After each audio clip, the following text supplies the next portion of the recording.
الحمدللہ رب العالمین والصلاة والسلام علی سیدنا محمد وعلی آلہ وازواجہ واصحابہ واتباعہ اجمعین۔ ہود علیہ السلام نے اپنی قوم کے شرک سے برات کا اعلان کیا، اور اس کے ساتھ ہی ایک اور بات بھی ارشاد فرمائی کہ جو کچھ تم اللہ کے سوا معبود مان رہے ہو نا، ان چیزوں کے بارے میں میں نے جو تمہیں کہا کہ یہ سارے مخلوق، ساری چیزیں جسے تم کہہ رہے ہو کہ پہلے سبق میں آ چکا، وما نحن بتارک آلہتنا، ہم اپنے معبودوں کو نہیں چھوڑیں گے تمہاری اس نصیحت کی وجہ سے۔ تو ہود علیہ السلام نے کیا کہا ان کو؟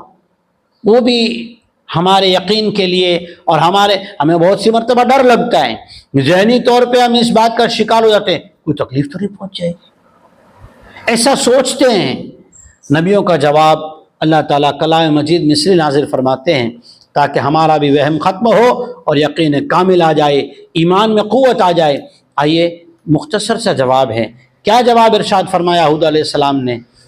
اعوذ باللہ من الشیطان الرجیم، بسم اللہ الرحمن الرحیم۔ جب ہود علیہ السلام نے کہا انی بریء مما تشرکون، جو کچھ تم شرک کر رہے ہو اس سے میں آزاد ہوں، بری ہوں، اپنے آپ کو ان ساری چیزوں سے آزاد کرتا ہوں، اس میں میری کوئی شمولیت اور شرکت نہیں ہے۔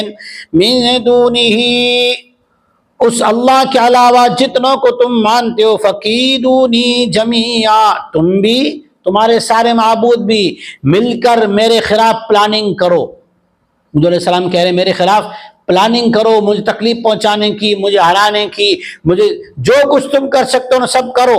ثم لا تنظرون، اور پھر اس میں مجھے مہلت کی بھی ضرورت نہیں، ٹائم ٹیبل کی ضرورت نہیں، جو تم سے ابھی فی الفور ہو سکے وہ بھی کرو، بعد میں کرنا چاہتے ہو بعد میں کرو، لیکن جس کے ساتھ اللہ ہو اس سے کچھ نہیں ہو سکتا۔